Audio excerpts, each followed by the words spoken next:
What is up? I'm Annabelle Hasselbeck here with Casey Hudson, and this is Respect Your Game. We got a really fun episode today because we get to talk about two new champions in the world of hockey and basketball. We'll walk you through the wrestling match that occurred in the WNBA last week and give you a little NWSL update. But first, we got to ask Casey because you had a fun weekend. You were in Rhode Island. How was that?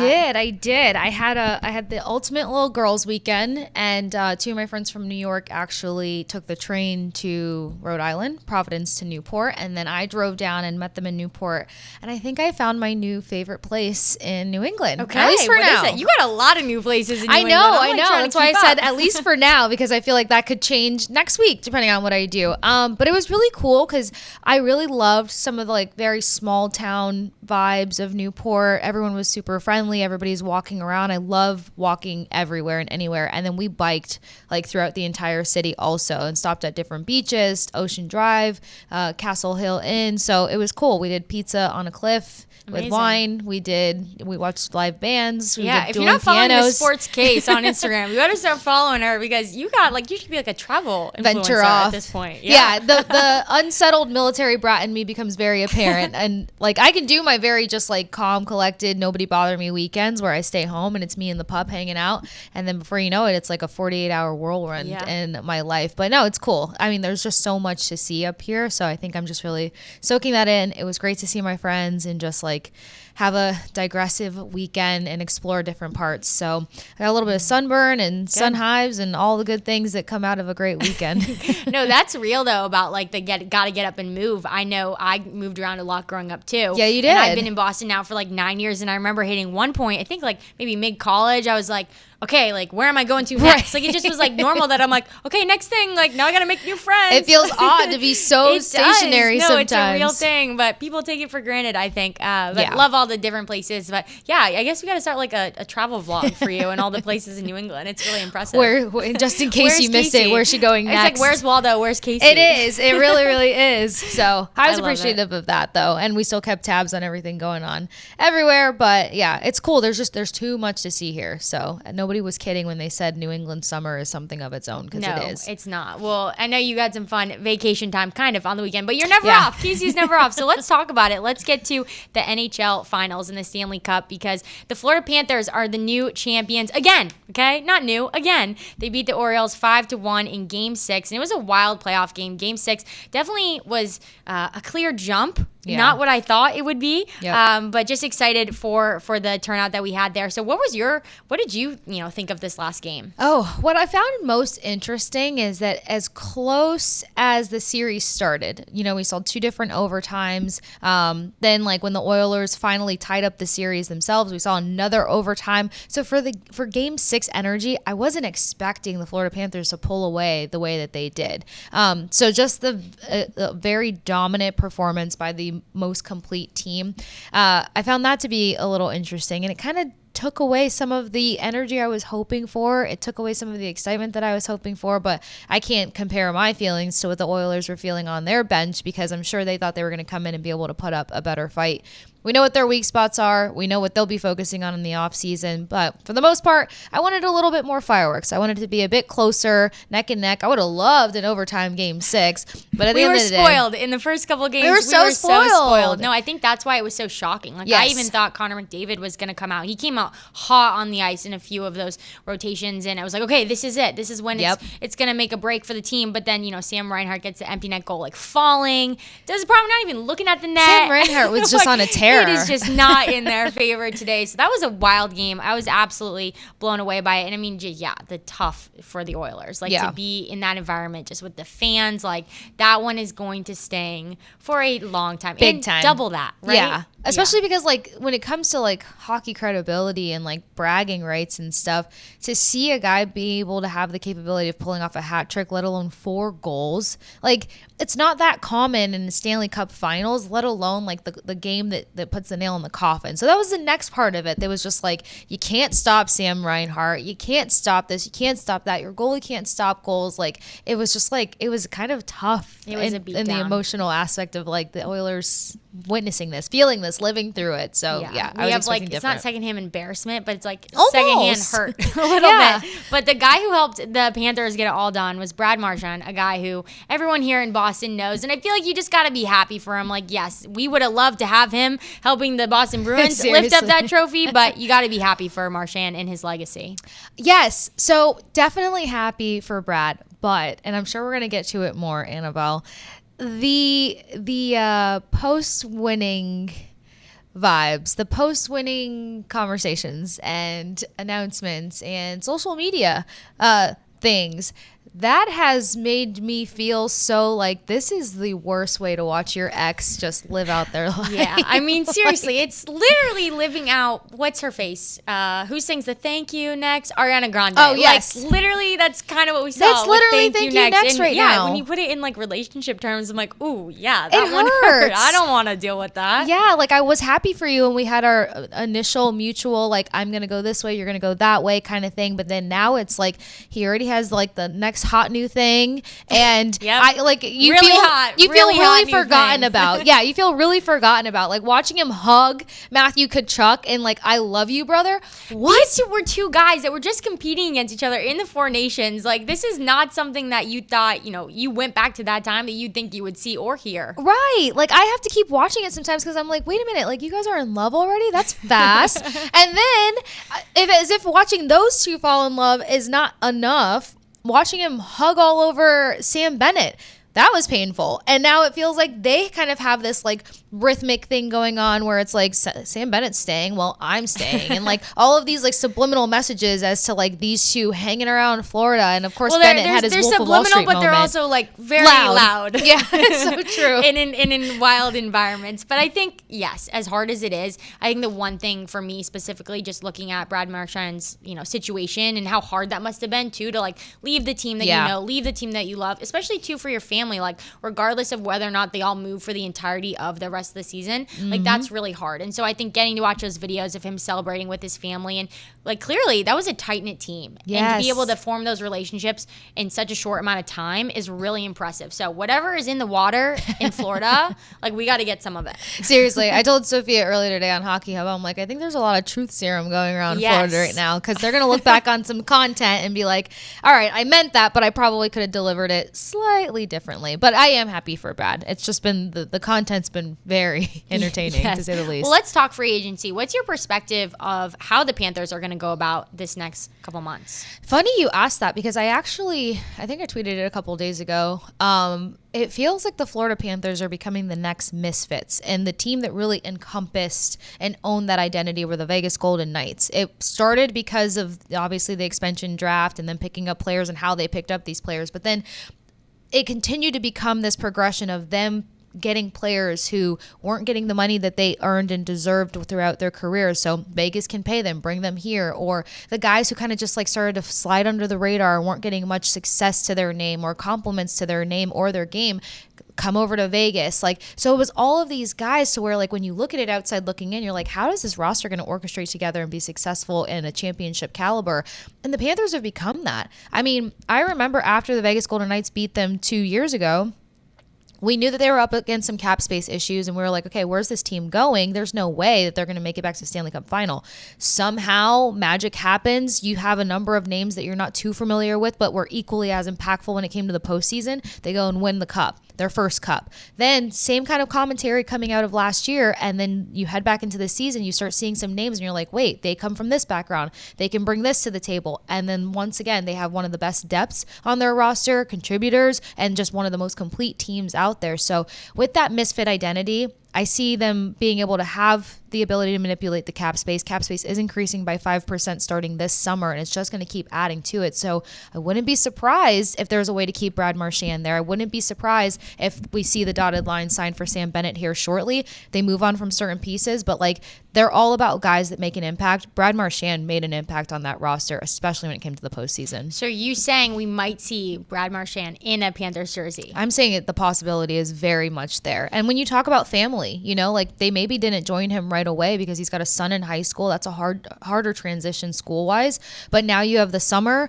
Sophia mentioned it as a potential new adventure for them, not just specifically to Florida, but just like overall at this time in his career. And realistically, like if you're bonding like this right now, you just want a ring together and you don't want to overly like a lot of fun. Exactly. You're having a great time. You're playing for a modern hockey team that has the capability of winning. Some people predicting that the Stanley Cup, that they're going to go back to the Stanley Cup finals. So honestly, if I'm Brad and I make peace with, leaving Boston and the next chapter of my life and how long I want to continue my career, I would probably stay put if I can. And I think too, like at a certain point in a player's career, it's not about the contract, right? It's about like what's best for my family, what's best for me. Like I want to win. Like where can I do that? What organization do I want around me? And mind you, there's so many incentives for hockey players when it comes to playoffs and the Stanley Cup finals. They released a graphic showing like round 1 exits, winners and losers, what the payout is. And it increases as you get to the Stanley Cup final. Like even the losers get paid, but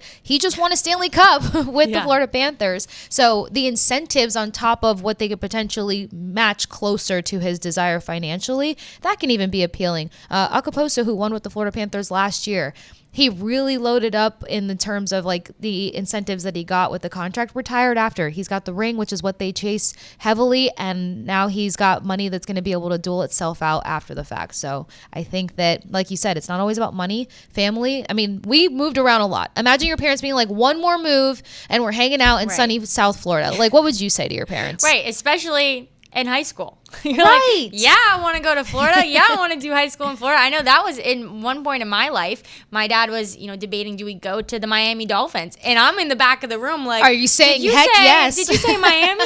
I'm like, yes. Yeah, I want to go to school in Miami. So it's a real thing for sure. And I think too, like you just said, like with the celebrations and the truth serum, like those are times and those are also moments when you bond together. Yes. Right? And so I think that high of winning and that feeling and being able to play more, like, can you keep going? Like, yeah, you want to chase that. That's what ultimately why you play, right? Yep. So I think it'll be really interesting to see how that all pans out. So we'll have Casey here on Respect Your Game to give us all the goods throughout the offseason and free agency and all those things. But the Panthers aren't the only champions in town. Last night, the Thunder capped in a historic season with their first NBA title in their OKC era, beating the Pacers 103-91. And this was an absolutely wild game. OKC went on a 34-20 point run in the third quarter, which was, very different than what we saw in the beginning of the game. It was super back and forth. I was jacked up. I'm like, great, we didn't have a super exciting game 6. We're going to have an amazing game 7.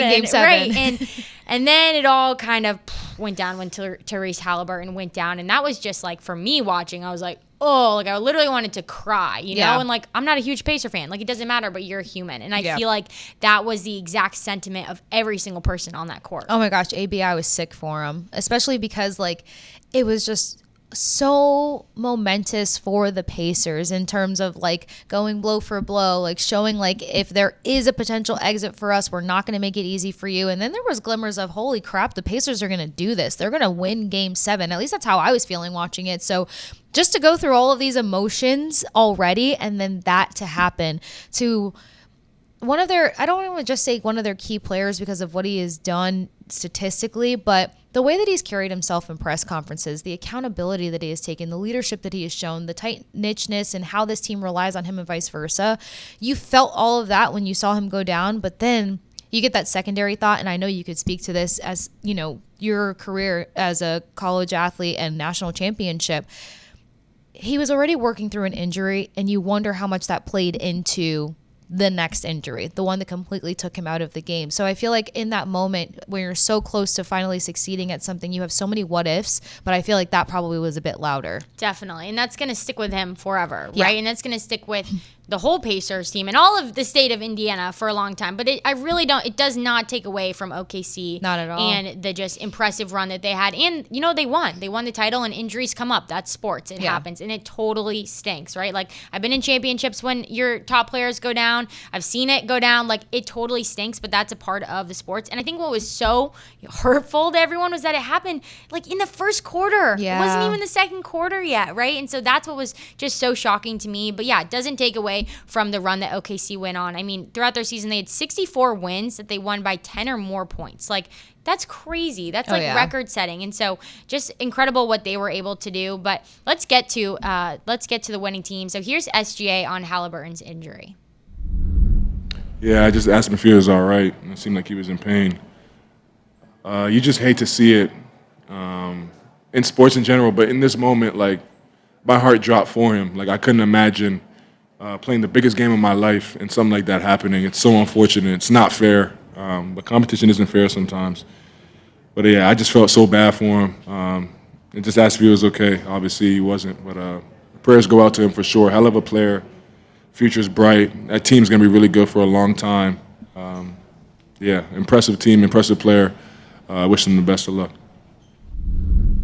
Yeah, you can just hear how this impacted the best player on the other team. Right. Like, this was an every single person thing, and the people who were at the game and in that arena were saying, like, it was off. The vibe was off after that for the entirety of the game. Yeah, I feel like I would struggle to kind of, like, because like you said, not to take away from OKC, because there's so much to be excited about around that, especially with what SGA has done all season long. His humility, his selflessness, the leader that he is. It's just like, how do you shift gears after seeing something like that happen in such a high stake game?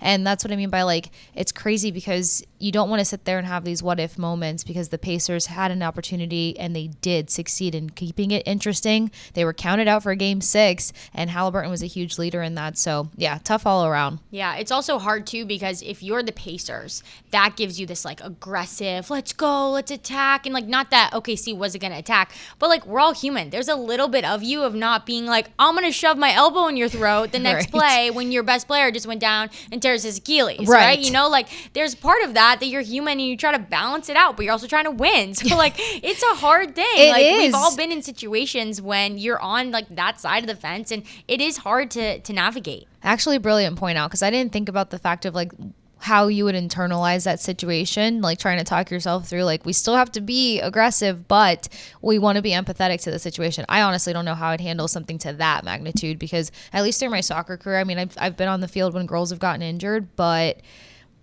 in the timing of it happening, it wasn't a high stake game to that level. So I could still be aggressive. Yeah. That just, the whole situation was not something that I think anybody could have foreseen. But here's SGA on if the team will be back, considering how young they are. Yeah, like you said, I haven't even thought that far ahead.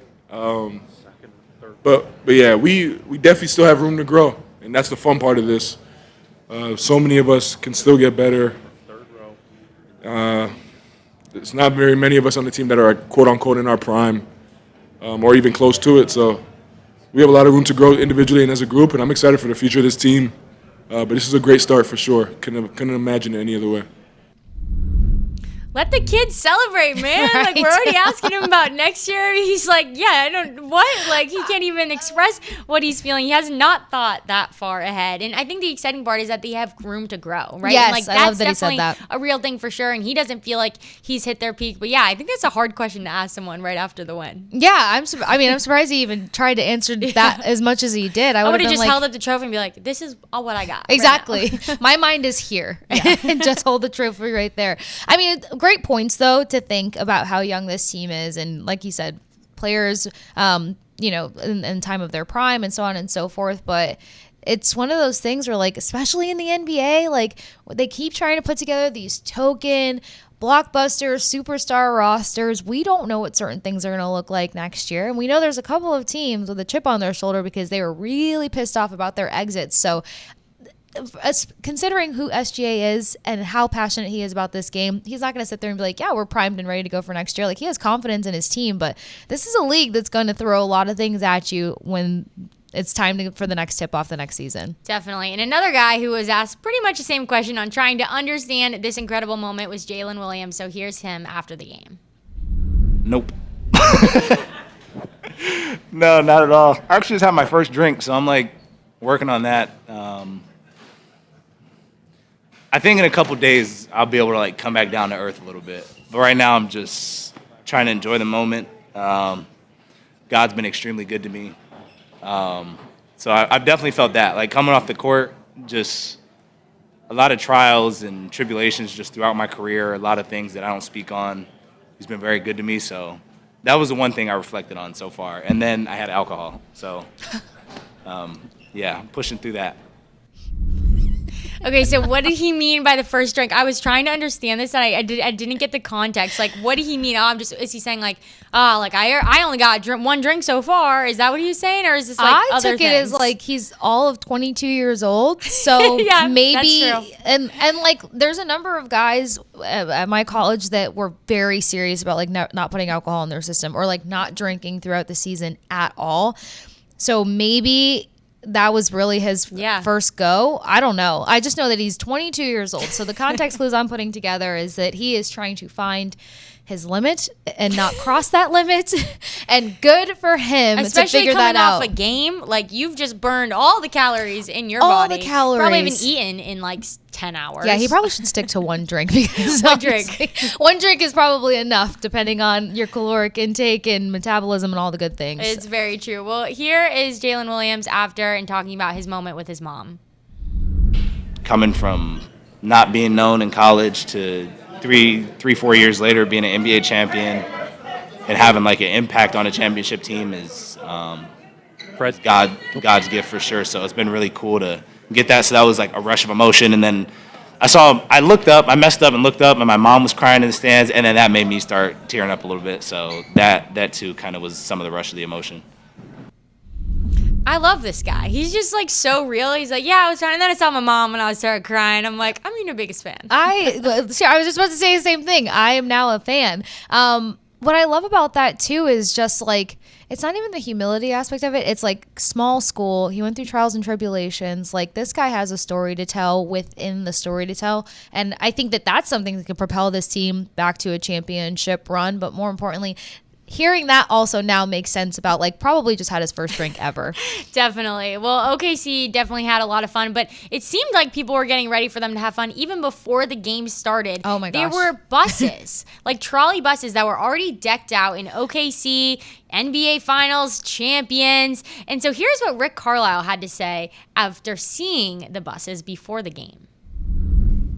I first want to congratulate Mark Dagnall, one of the great young coaches in all of professional sports, and his team.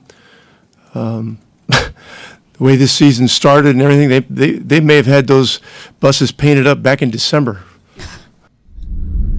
So I don't know how you would feel, but if I was a head coach and I saw these buses before the game, I'd be pretty mad. I'd be like, all right, they don't know what's coming. Obviously, it went OKC's way, but how would you feel as a head coach seeing this? I'd be fired up. It would make me want to dig my heels in deeper, which we know that, they tried to do, but I'd be so fired up because could you imagine being that presumptuous? Like, it's not cheap to wrap cars, let alone buses. So that was an investment of confidence, massive confidence, and luckily it paid off for. Yeah, and those are real distractions. Like during championship games, you can see, okay, there's the champagne, it's on ice, or like other celebration things that are going on that are, you have the to prepare trophies for in that. the cutaway, like it's right. You can see us and we can kind of see You're it. planning the post-game party, like regardless, like that venue is booked, you gotta go. Right. Like, where it's either gonna be really happy or really sad. So like those are all real things that players in these championship games have to use and put them aside and it cannot be a distraction because that's really what's gonna take you off your game. Yeah, 100%. I don't think we ever talk about the mental aspect of like knowing.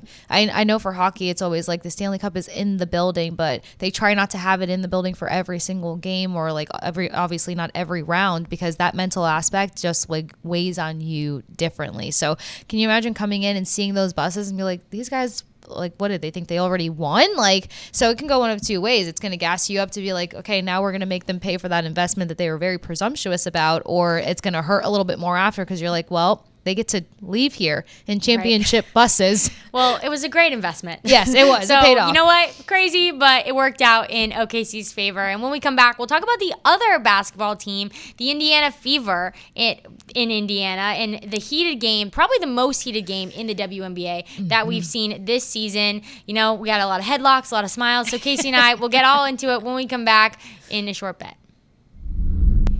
Well, if you watched last week's episode of Respect Your Game, we gave songs to describe the WNBA. And my song was Out of Control. And that is exactly what we saw in the Indiana Fever versus the Connecticut Sun game. So here's Caitlin Clark talking after this crazy game. game too. Yeah, well, I mean, you guys came for basketball. Yeah, Let's talk seriously. about basketball. Come on now. What do you think of just how you all were able to pull away in the second half, Caitlin, in We're particular? going to the Commissioner Cup Championship. Let's That's go! pretty exciting. Y'all want to talk about that? Let's talk about that. What do you think, again, in the second half allowed you all to create some distance there, and what can you build on going into that cup final? I thought we were physical on defense. I think that's where we lacked in the first half. I think the first half we had moments where we're up 10, we're up 8, we're up 12, and we continue to just let them back in the game. And I think, prior to maybe the second half where we finally got our foot on the gas, that's kind of where we have struggled all season long is we continue to get these leads, these 8-point leads, these 6-point leads, these 10-point leads, and we just let teams back in the game and with bad shots, turnovers, whatever it is. So I think it's just, we kind of got over the hump there, and then we're able to grow our lead in the fourth quarter. They even cut it to 10 in the fourth quarter, and I thought we really responded well, and we're able to open it up for a pretty comfortable win.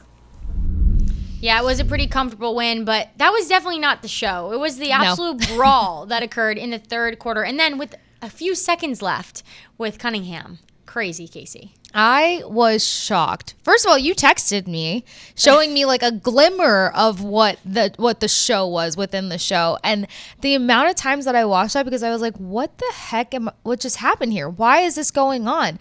And you can tell that Caitlin Clark is still pretty fired up after all of the emotions that probably ran through that game. But yeah, why it went to that, couldn't fully elaborate on, but the fact that they're revving things up, they're showing that they're equally as aggressive and just like all the way in is something to keep an eye out on. It was pretty heated. And I think a lot of people had said, yeah, this was like a buildup, right? This wasn't just like one word that was exchanged or, something that had happened in game. Like, yes, it was Jacy Sheldon in the third quarter who poked Caitlin in the eye. Caitlin gives a little shove back, probably because Sheldon got up in her face, too.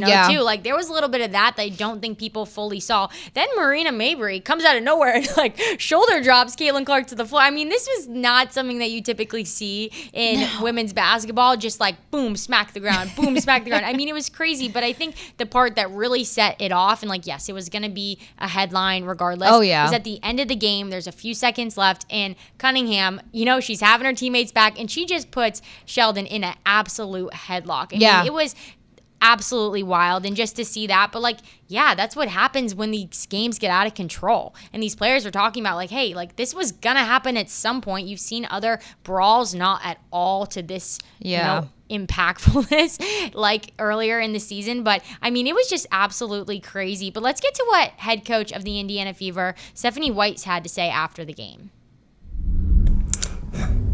I'll take the official questions. There wasn't an explanation for the tech that she got. I think it was pretty obvious that stuff was brewing, right? When the officials don't get control of the ball game, when they allow that stuff to happen, and it's been happening all season long. All season long. It's not just this game. It's been happening all season long. This is what happens, right? This is what happens. You've got competitive women who are the best in the world at what they do, right? And when you allow them to play physical and you allow these things to happen, they're going to compete. And they're going to have their teammates' backs. It's exactly what you expect, right, out of fierce competition. So I started talking to the officials in the first quarter, and we knew this was going to happen. You could tell it was going to happen. So they got to get control of it. They got to be better. They got to be better. The fact that she was talking to them in the first quarter just shows you that, like, this is not just players getting heated. Like, this was an uncontrollable situation that the refs have to, like, if you're not calling fouls early in the game, players take that as their game plan. They're like, okay, perfect. They're not going to call fouls this way. I can get away with X, Y, and Z. It's like part of your game plan as a player. I've been in huddles where we talk about it. Even on the other side, hey, they're calling the tic-tac fouls. Like, we have to back off. It becomes part of how you play the game. So, yeah, Stephanie White is really coming at the refs for a good reason. Well, for a great reason. And the other thing that she pointed out, too, is the fact that this isn't the first of this, especially this season. Remember right here on Respect Her game, I believe when they played Chicago. Anyway, we saw we saw Boston come to the defense of Caitlin Clark in that game. So we've seen a number. Who's going to protect Caitlin? That's what the game's becoming. Who's going to protect Caitlin Clark versus this team? Who's going to protect Caitlin Clark versus this team? And I'm not doing that to victimize Caitlin Clark. I'm just saying, like, I can understand why they're worked up because it just seems like there's always something. So there has to be a teammate that's going to come in and help out. And I feel like you can see the frustration and you can hear the frustration from Caitlin Clark as in the grand scheme of everything and most of the matchups they've had over the last month of it just feels like they constantly are being put in this position. Yeah, and like you want to defend your teammate regardless. Right. And then you go into these games knowing that every single team, like Caitlin is the target. She has a target on their back. Have you seen that State Farm commercial where she's like, it's easier to shoot from the target? Oh, yes. Yeah, it's like, yeah, Caitlin, like you're literally standing on the target. And for people who don't know, it's a great commercial. You'll see it eventually. But literally, YouTube it. Literally, she has a target on her back. Yeah. Physically. Like people aren't just figuring out, okay, what's the best way to defend her? How far am I going to pressure out? We know she can shoot the deep three. Like they're going at her. They're doing extra stuff. Yes, aggressively. And so I think like you have to give her own teammates a little bit of grace in the sense of like, yeah, if you see like your sister out there on the court getting beat up in ways like getting poked in the eye and then someone coming in her face, like you're going to step in and do something about it, especially when she's dropped to the ground. Like I would hope if I was the head coach, I'd hope my teammates were stepping up for my players in that way. 100%. Probably not in the headlock way, okay? Like I don't know about the headlock, but honestly, if it was my personal teammate, maybe genuinely, like if you and I were on a team and I knew that like, gosh, here we go again, like just these extra like flagrant things, the poking, like why are we poking each other in the eye or spearing in the chest and just all these extra things, like I protectively would feel like, okay, I'm over this. Like every game we go into, this is a factor. So I think that ramped up the emotional aspect of it as well. And I mean, Cunningham's been in the headlines so much also, so we don't know what the conversational basis was on top of protecting Caitlin Clark, on top of. Right. Well, let's hear from Sophie Cunningham. When we come back in a short break, we'll get all her perspective on the headlock situation. All right, well, let's hear from Sophie Cunningham after the game and having a few days to kind of take it all in, and obviously her newfound fame as well. So let's hear from Cunningham. I'm not focused on the extracurricular activities, and you know what?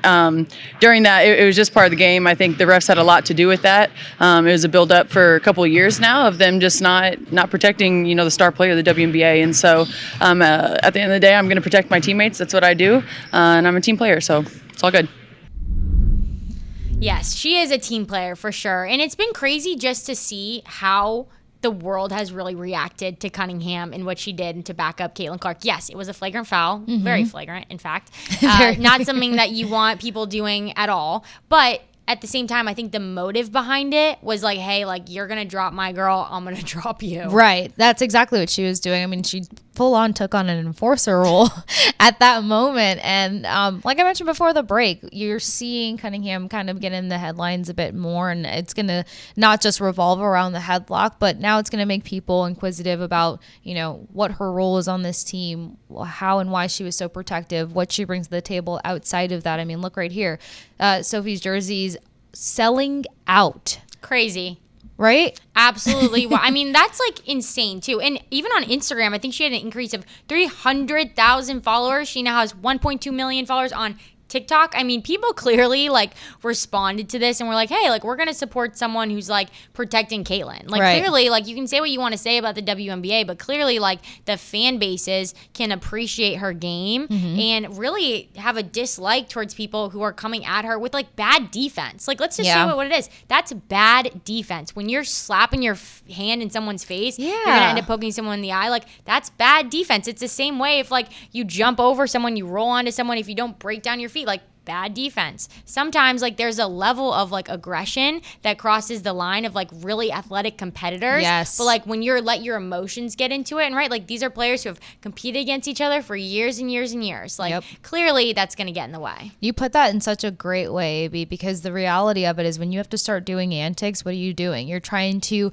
cover up the fact that your skill set is not going toe to toe with your opponent. So that was something that my soccer coach used to tell us. Like when you start doing animated behavior and over the top fouling and having all these mistakes and penalties and just bad situations, you're really telling your opponent, we can't match your compete. So now we're going to do this stuff. And it's not a good look. So I think that probably also gassed up Cunningham to be like, hey, I'm going to just take this game, take this part of the game in my own hands, because it was at the end. So it's not like she did it during. It was like seconds left. She was like, she knew she was thinking about it. She timed it. I think she had that. I think she knew. She was like, I'm going to have my moment to support my girl, to be an enforcer. But seconds left, like, could you imagine if she did that earlier in the game? No, that would have been absolutely wild. I mean, I don't even know how you go on with the rest of the game. It's No. kind of like what happened in the NBA Finals. Like when someone goes down, you kind of have this like reserve, like, okay, how do I handle the next steps? Like kind of the similar way, like what's going to be too much? I don't want to be the person to start the fight, but I also don't want to like look like a wimp, right, too? But this whole situation kind of reminded me back to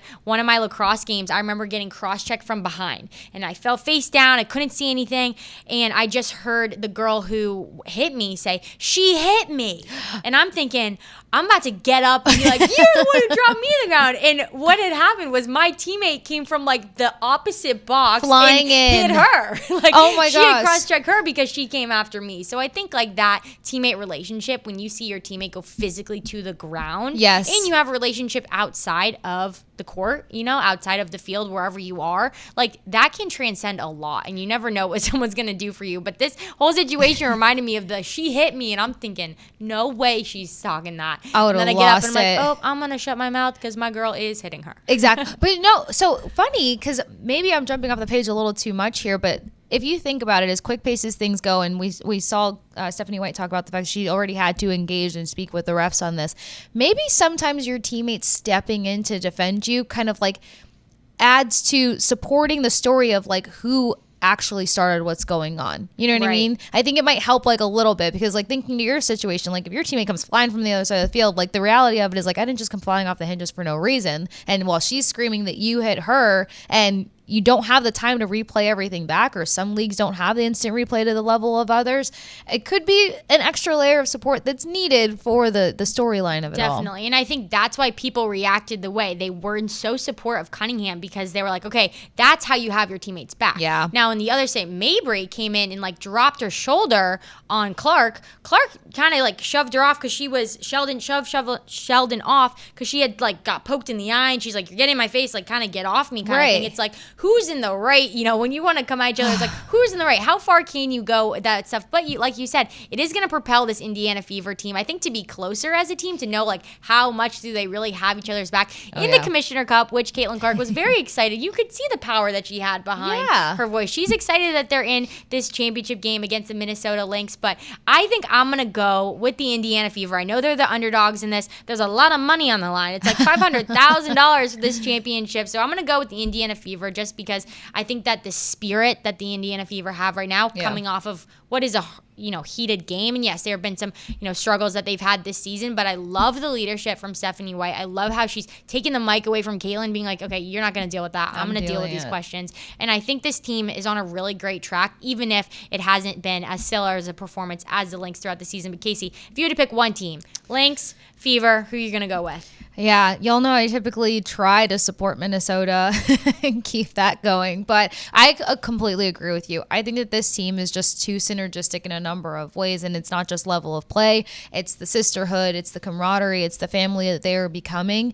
I feel like they came into this season knowing that the potential was talked about so much last year, and they got closer to kind of proving themselves. This year, they have all the momentum behind them, and we're seeing the numbers from Caitlin Clark and like what she did upon her return after injury. There's just so many great facets to like what this team is doing and accomplishing as a unit, and then expanding upon as a team, and then in their compete. So I'm not going against the Fever right now. I think that that'd be a little too crazy. I think the PR team for the Indiana Fever need to send me and Casey some Fever swag. We would love to put on that yellow. Please send it. We are also good luck. We're also good luck. Yeah, clearly, if you're keeping up with Respect Your Game. But when we come back, it would not be a Respect Your Game if we didn't talk like 5 different sports. So we'll be talking NWSL, new things going on in the world of soccer. So stay tuned for some more soccer when we come back. All right, well, we're heading into week 13 of the NWSL season, and the Kansas City Current are leading the way with 11 wins this season. In last year's champs, the Orlando Pride, are right behind them, so they're sticking it out. And the Current are enough ahead of Orlando that they're locked to be heading into the league's 6-week summer break as the front runners. And the 6-week break is due to their international tournaments that will be competing in. But a lot of like international breaks, all-star breaks, Commissioner's Cup. We were just talking about it off camera, like. That's got to be kind of hard as a player. Not only, yes, it's great to rest your body, but also to kind of like switch between those mindsets, maybe who you're playing with, different teammates. So I'd love to know, just from your perspective on the international breaks, all-star breaks, between all leagues, like what do you feel like the effect is of that on these players? I think you said it. It's kind of that gear shift, because especially like I know for soccer, when you go on these international breaks, you're playing with people that you typically kind of have a different approach to, a little bit more competitive, sometimes aggressive. There's a number of rosters where I've seen like rivals now coming together because you're representing the same flag. So I think it's cool in a sense too, though, that in those moments, and I can use Four Nations as a break that just happened for hockey, you learn so much. You almost have a fast track of getting a different perspective and almost a breath of fresh air to apply to your game when you get back to the regular season of, what your sport is. So I feel like it is the same thing with soccer, like especially when you're playing for your country. Every culture kind of has its unique approach to soccer, even though the simplification of it is make sure that you have good footwork with the ball, right? But like we used to look up to like the Brazilian players when I was younger, because they used to do a lot more fancy footwork than like, the natural approach to the ball. And then people referred to US as being a lot more strategic when it came to it, because we didn't want to be as flashy. So you kind of have a moment to have a crash course, see what you can pick up, and then bring back to your team when you're done. So I find it to be pretty cool. I'm used to it. I love that perspective. I actually never even thought about that, like playing with international players, like having that mix and understanding like, hey, what's like the focus in different area. I think that's super cool. But what's a little bit different though about this break is that U.S. Women's National Coach Emma Haynes said that she'll be giving the European players a real break for the summer, so they won't be competing in these international friendlies for the U.S. So it's going to give a lot of younger, probably unknown NWSL players an opportunity to make a statement and to make a name for themselves on this U.S. Women's National Team roster. And rest is so important, right? Yes, like it is. You said, like it seems like these women play the entire year, which they basically do, because they're probably training and coaching in the summer as well and in their off season. But the U.S. Women's National Team will kick off their summer friendlies in Colorado against Ireland this weekend. So I'm super excited to follow along with that. But we also have some news that's been around for a little bit, but I actually didn't even know that the USL was a thing. And so it's not just the NWSL that we have in the United States, but it's also a league called the USL Super League. And so here's just some basic information on this league. It's a pro women's soccer league that started in August of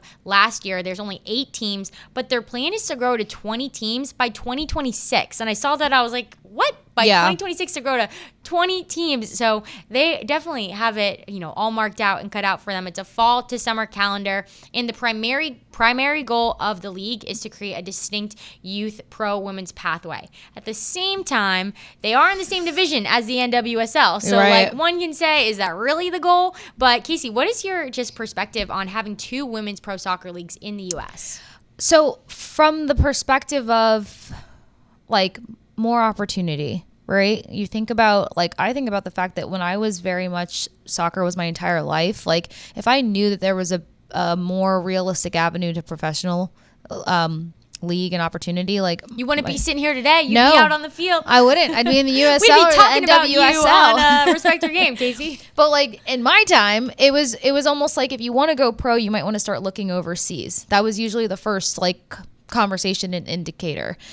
So I love the opportunity and chances that women are going to have now. And USL wise, like, funny story actually. So USL, to my knowledge, the HQ is in Tampa, or at least one of the HQs is in Tampa, because I actually knew a guy by the name of Matt who used to fly out almost on a weekly basis throughout the entire U.S. to find new cities that had the sustainability to welcome in a new team. So the rapid growth rate for the USL doesn't shock me, because when I used to hear, you saw like Matt flying back and forth. I mean, every week it was just like us trying to catch up with each other. Was like I'm hopping on another flight, and he was going to, not the major cities. So I think NWSL has a command on major cities, and USL are within major cities, but they're not afraid to go a little bit more small or a little more intimate. So it grows the game. It brings a lot more attention on the professional level. It opens up opportunities and avenues. Do I like that there's 2 professional leagues? Absolutely not. I'm not a fan of that. And when I was reading of the fact that USL wasn't supposed to be a primary, it was supposed to kind of be like a secondary option, and now it's competing with the NWSL. Now you're talking about competing in terms of revenue and visibility, and you're trying to spread thin money a bit thinner. And I don't think that that's really a great thing, for one. For two, you're already competing with the stature of what the NWSL has been trying to implement and solidify for years now. So it's kind of tough on both ends. Yeah, and you mentioned it financially. I'm pretty sure I read that like the USL won't even have a salary cap, right? Yeah. So like at the same time, you're going to say that, but then you're going to say, oh, well, we weren't trying to be in Division I. Right. So I think that's where it's like a little shady. And one NWSL GM even said that he doesn't think it's a threat, but it's definitely not good for the NWSL. And I do want to go back to what you said about just like the cities, because I think you could make an incredible model where you can have like an academy or maybe even like feeder teams for the NWSL, like we see in minor league baseball, like we see in hockey. Yes. Like that is, number one, creating more opportunities for young female soccer players. But number two, you're able to have that market. You're still able to have stadiums and bring in fans, and maybe not to major cities like Boston or LA. You can go to smaller cities. Yeah. And like think about the fan bases that can rally around that. Like you see what goes on in like minor league, baseball. Those areas might not have a lot going on, but they love their minor league baseball They're passionate. team. So I think it'd be an incredible opportunity. But yeah, it's shocking to me because I think you're spreading it so thin. Yep. And like we're trying to bring more attention and hype to women's pro sports. Like the worst thing you can do is literally to spread that thin across multiple different leagues. Like if we can collaborate, awesome. Like let's do it with all different networks of people and opportunities for girls to rise up within the program. But yeah, it seems very silly and interesting that they would have two leagues of the same caliber. Exactly. It's the caliber thing. And like you put it perfectly, comparing it to baseball, AAA opportunities and AHL opportunities. Like I think you want to funnel the fan base versus spread them out. Like if Tampa is going to be your main whatever, but then like outside of Tampa, like St. Pete is going to have another club, but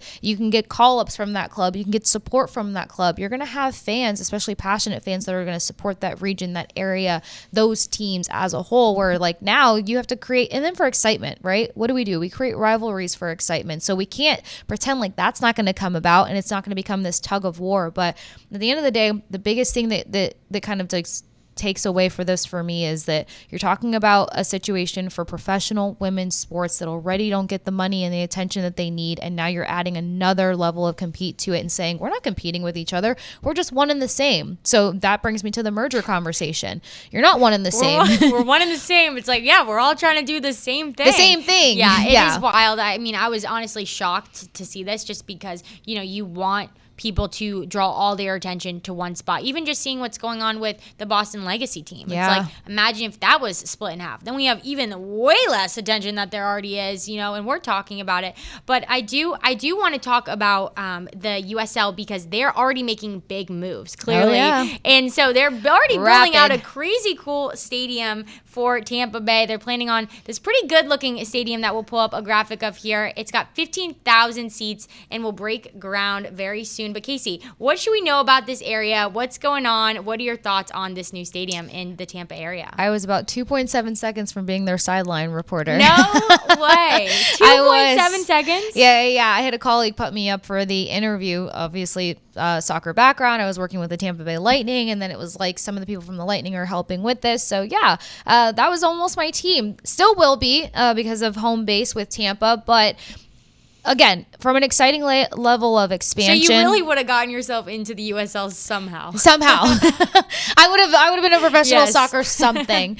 But yeah, from the expansion aspect of it, and then considering it's going to be over in the Ybor area, and there's been so much growth over there. So I think it was right before COVID we found out that there was like contractual things going on where about $4 billion was going into the city of Tampa to clean things up and build out nicely. And so the area is a really sick area in terms of like the Heights is close by, which has a lot of like new restaurants and walkable areas, and like you can go down there and like spend the whole day. And then close by to that is Armature Works. So there's a lot where people compare some of the best sports cities, like Colorado being one, because there's so many major teams close by and you just walk around and you make a whole event of it. So that creates that opportunity with the location. Really sick model that they put up for it. It was beautiful. I was looking at that photo. I'm like, is this real? I'm like, right. NWSL, USL, but it brings me back to the competition Totally. of it. Like, you still have a number of NWSL teams that are playing in borrowed stadiums. You know what I mean? Like, they don't have one of their own. What is that going to do to a fan base? A fan base can go and know that they're going to see everything that just highlights and emphasizes like where they're at, the experience they're getting ready to have, and the team they're getting ready to support. Like, shared stadiums isn't always the most like appealing thing. Definitely not. Yeah. No, and just even thinking about like how big of a deal a stadium is, like if we're talking about that much investment and that much money and that much time and energy that's Yep. going into it, like this is definitely a topic that I want to hit more on Respect Our Game because I really am interested to see how it unfolds. But before we end the show, we got to get to one girl on fire, and I guess it's a lot of girls. The Dallas Cowboy Cheerleaders season 2 just came out over the weekend. This is a group that I love watching. I love season 1, so I got to catch up with season 2. I'm a big Reese Weaver fan, but the Cheerleaders received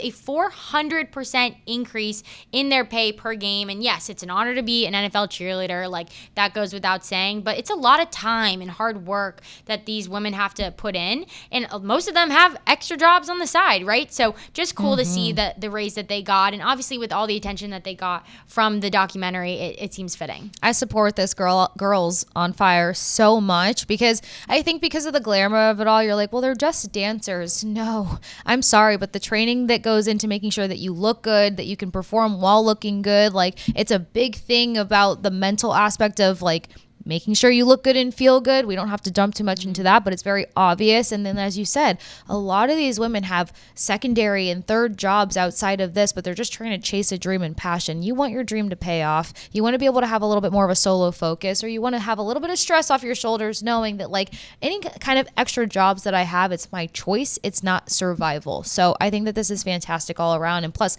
they wouldn't have their own show to show people how hard it is if it wasn't freaking hard. Like, Definitely. it is. It takes a lot of training, and these women go at it competitively to be a Dallas cheerleader. It's one of the highest honors as a dancer, one would say. For sure. And so we're going to have to watch season 2 and give you guys a whole recap at some point on that. But this has been a super fun show. We basically covered everything today. So as always, like you said. As always. So thanks so much for tuning in to another episode of Respect Your Game. AB and Casey, we'll see you next week.